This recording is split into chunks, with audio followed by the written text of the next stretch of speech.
ओम नमः शिवाय। नाग पंचमी की सबसे प्राचीन कथा। प्राचीन काल में एक सेठ जी के 7 पुत्र थे। सातों के विवाह हो चुके थे। सबसे छोटे पुत्र की पत्नी श्रेष्ठ चरित्र की विदुषी और सुशील थी, परंतु उसके भाई नहीं था। एक दिन बड़ी बहू ने घर लीपने को पीली मिट्टी लाने के लिए सभी बहुओं को साथ चलने को कहा, तो सभी दलिया और खुरपी लेकर मिट्टी खोदने लगी। तभी वहाँ एक सर्प निकला, जिसे बड़ी बहू खुरपी से मारने लगी। यह देखकर छोटी बहू ने उसे रोकते हुए कहा, मत मारो इसे, यह बेचारा निरपराध है। यह सुनकर बड़ी बहू ने उसे नहीं मारा। तब सर्प एक और जा बैठा। तब छोटी बहू ने उससे कहा, हम सभी लौटकर आती हैं, तुम यहाँ से जाना मत। यह कहकर वह सब साथ में मिट्टी लेकर घर चली गई और वहाँ कामकाज में फंसकर सर्प से जो वादा किया था उसे भूल गई। उसे दूसरे दिन वह बात याद आई तो सबको साथ लेकर वहां पहुंची और सर्प को उस स्थान पर बिठा देख कर बोली, सर्प भैया नमस्कार। सर्प ने कहा, तू भैया कह चुकी है इसलिए तुझे छोड़ देता हूँ, नहीं तो झूठी बात कहने के कारण तुझे अभी डस लेता।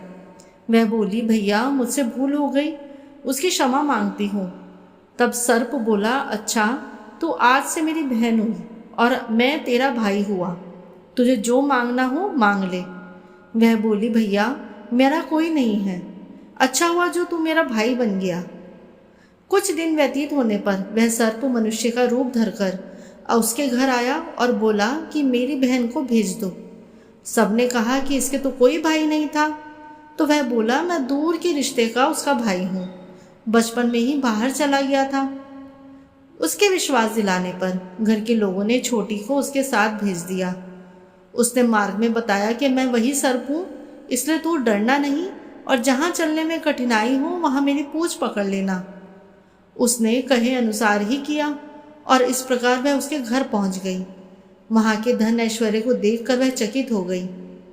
एक दिन सर्प की माता ने उससे कहा कि मैं एक काम से बाहर जा रही हूँ, तू अपने भाई को ठंडा दूध पिला देना। उसे यह बात ध्यान न रही और उसने गर्म दूध पिला दिया, जिसमें उसका मुख बेतरह जल गया। यह देखकर सर्प की माता बहुत क्रोधित हुई, परंतु सर्प के समझाने पर शांत हो गई। तब सर्प ने कहा कि बहन को अब उसके घर भेज देना चाहिए। तब सर्प और उसके पिता ने उसे बहुत सा सोना, चांदी, जवाहरात, वस्त्र आभूषण आदि देकर उसके घर पहुंचा दिया। इतना सारा धन देखकर बड़ी बहू ने ईर्ष्या से कहा, भाई तो तेरा बड़ा धनवान है, तुझे तो उससे और भी धन लाना चाहिए। सर्प ने यह वचन सुना तो सब वस्तुएं सोने की लाकर दे दी। यह देखकर बड़ी बहू ने कहा, इन्हें झाड़ने की झाड़ू भी सोने की होनी चाहिए। तब सर्प ने झाड़ू भी सोने की लाकर रख दी। सर्प ने छोटी बहू को हीरा मणियों का एक अद्भुत हार दिया। उसकी प्रशंसा उस देश की रानी ने भी सुनी और वह राजा से बोली कि सेठ की छोटी बहू का हार यहाँ आना चाहिए। राजा ने मंत्री को हुक्म दिया कि उससे वह हार शीघ्र लेकर उपस्थित हो जाओ। मंत्री ने सेठ जी से जाकर कहा कि महारानी जी छोटी बहू का हार पहनेंगी, वह उससे लाकर मुझे दे दो। सेठ जी ने डर के कारण छोटी बहू से हार मंगा कर दे दिया। छोटी बहू को यह बात बहुत बुरी लगी।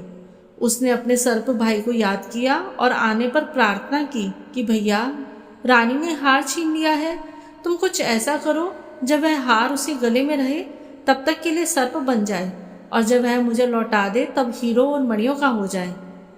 सर्प ने ठीक वैसा ही किया। जैसे ही रानी ने हार पहना वैसे ही वह सर्प बन गया। यह देखकर रानी चीख पड़ी और रोने लगी। यह देखकर राजा ने सेठ के पास खबर भेजी कि छोटी बहू को तुरंत भेजो। सेठ जी डर गए कि राजा ना जाने क्या करेगा। वह स्वयं छोटी बहू को साथ लेकर उपस्थित हुए। राजा ने छोटी बहू से पूछा, तूने क्या जादू किया है, मैं तुझे दंड दूंगा। छोटी बहू बोली, राजन धृष्टता क्षमा कीजिए, यह हार ही ऐसा है कि मेरे गले में हीरो और मणियों का रहता है और दूसरे के गले में सर्प बन जाता है।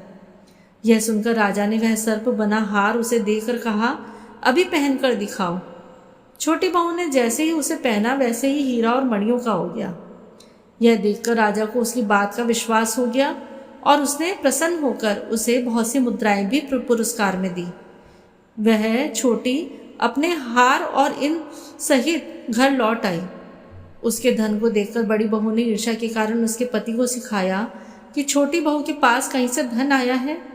यह सुनकर उसके पति ने अपनी पत्नी को बुलाकर कहा, ठीक ठीक बता कि यह धन तुझे कौन देता है। तब वह सर्प को याद करने लगी। तब उसी समय सर्प ने प्रकट होकर कहा कि यदि मेरी धर्म बहन के आचरण पर संदेह प्रकट करेगा तो मैं उसे खा लूंगा। यह सुनकर छोटी बहू का पति बहुत प्रसन्न हुआ और उसने सर्प देवता का बड़ा सत्कार किया। उसी दिन से नागपंचमी का त्योहार मनाया जाता है और स्त्रियां सर्प को भाई मानकर उसकी पूजा करती हैं। बोलिए नाग देवता की जय।